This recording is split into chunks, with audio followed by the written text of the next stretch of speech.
গত বছর ডেঙ্গুতে মারা যাওয়া ৪২ ভাগই ছিলেন নমুনা পরীক্ষায় নেগেটিভ। আর ডেঙ্গুর সাধারণ লক্ষণ ছিল না ৩২% রোগীর।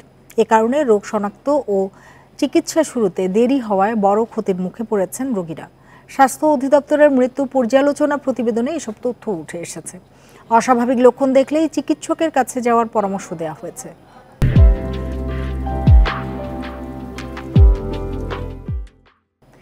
এ নিয়ে আলোচনা করতে আমাদের সঙ্গে যোগ দিয়েছেন মুগদা হাসপাতালের পরিচালক ডাক্তার মোহাম্মদ নিয়াতুজ্জামান।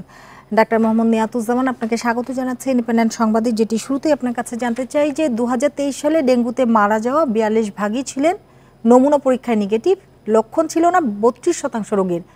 এ বিষয়ে কি বলবেন?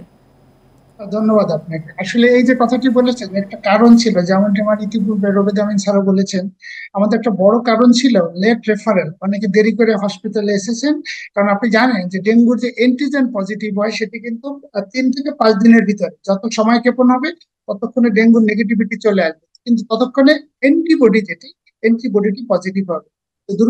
দেরিতে হাসপাতালে যাওয়া, কিন্তু ৪২ ভাগেরই তো পরীক্ষায় ছিল নেগেটিভ এবং ৩২% রোগী কোনো লক্ষণই ছিল না, তাহলে কেন হাসপাতালে যাবে?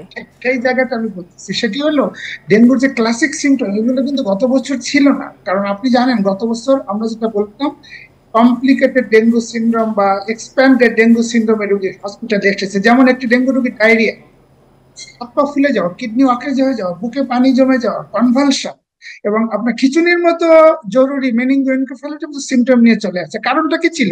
এরা কিন্তু মূলত প্রথমবার আক্রান্ত ছিল না, এরা আক্রান্ত ছিল দ্বিতীয় একটি ভেরিয়েন্ট দ্বারা দ্বিতীয়বার, যে কারণে তারাও কিন্তু প্রথমে বুঝতে পারেনি, কারণ ক্লাসিক সিমটম গুলো তাদের কাছে আসে নাই।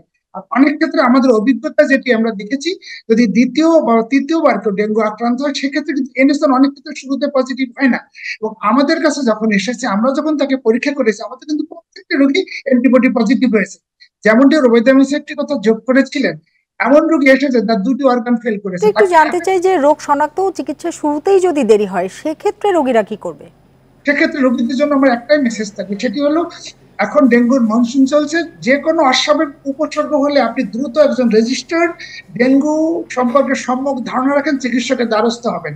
উনি আপনাকে পরামর্শ দিবেন, উনি যেটি বলবেন এটি ফলো করতে হবে। বাসায় বসে বা অনুমান ভিত্তিক কোনো ওষুধ খাওয়ার সুযোগ নেই। যদি এটি ঘটে, এবার একটি আরো বড় ধরনের বিপর্যয় ডেকে নিয়ে আসবে আমাদের। জি, এই যে ডেঙ্গুর এই যে ধরন বদলে যাওয়া, এটির কারণ কি বলে মনে করছেন আপনি? এটা হচ্ছে, যেমন দেখুন, শুরুতে কিন্তু আমাদের একটি ভেরিয়েন্ট দ্বারা আমরা আক্রান্ত হতো। যেমন আপনি জানেন ডেঙ্গুর 4টি ভেরিয়েন্ট, যদিও এখন কোনো কোনো ক্ষেত্রে 5টি বলা হচ্ছে।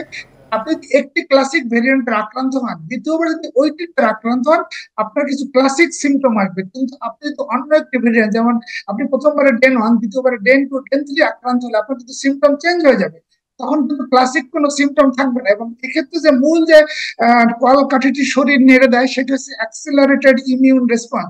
শরীর ডিফেন্স মেকানিজমটা ভিন্নভাবে আচরণ শুরু করে, তার ফলে যে অস্বাভাবিক আচরণ, যেমন দেখুন ডেঙ্গুর বাচ্চা ডায়রিয়া নিয়ে চলে আসছে, বমি নিয়ে চলে আসছে, একুট অ্যাবডোমিনাল ফিক্সার নিয়ে চলে আসছে, খিচুনি নিয়ে চলে আসছে, এবং মেনিনজোএনকেফালাইটিস যেটাকে আমরা বলি, এই ধরনের সিমটম নিয়ে চলে আসছে। অনেক রোগী জন্ডিস নিয়ে চলে আসছে।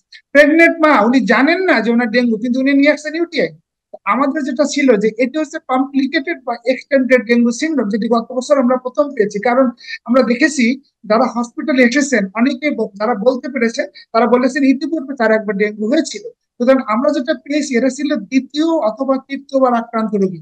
এবং সবচেয়ে দুঃখজনক যেটি যেটি হলো, আমাদের হাতে যখন এসেছে আপনি দেখেছেন অধিকাংশ মৃত্যুগুলো ছিল 24 ঘন্টার ভিতরে। মানে আমাদের শুরুতে রোগীটিকে আইসিইউতে নিতে হয়েছে। মানে আমরা ফুললি যে ইভ্যালুয়েশন করা। একটু যদি বলতেন যে এডিস নিধনের সমন্বিত উদ্যোগ কতটা নেওয়া হয়েছে বলে আপনি মনে করছেন? আমি মনে করি আমাদের চেষ্টা না শুধু এখানে, সবার, যেমন আপনি যে কথা বলছেন আপনারও কিন্তু ভূমিকা আছে, আপনাকে মেসেজটা জনগণকে পৌঁছে দেওয়া। এই সমন্বিত যে উদ্যোগ, এখানে সবাইকে ভূমিকা নিতে হবে, এখানে ব্লেম গেম করার কোনো সুযোগ নাই। চিকিৎসা হিসেবে আমার যেমন দায়িত্ব আছে চিকিৎসা দেওয়ার পাশাপাশি হেলথ এডুকেশন দেওয়া, সরকারের বিভিন্ন এজেন্সি সবাই কিন্তু কাজ করছে। তারপরে আমি বলবো অতীত অভিজ্ঞতা থেকে মিডিয়ার কি ভূমিকা আছে, অবশ্যই আমার যে মেসেজটা এটি পৌঁছে দেওয়া। সুতরাং আমরা কিন্তু সবাই স্টেক হোল্ডার, সবাই যখন সম্মিলিতভাবে কাজ করবো, then it will be good orchestra. আর যদি একটি বুঝতে পেরেছি আপনার বক্তব্য স্পষ্ট। ডাক্তার নিয়াতুজ্জামান, আপনাকে অনেক ধন্যবাদ আমাদের সাথে যোগ দেওয়ার জন্য এবং আমাদের সময় দেওয়ার জন্য।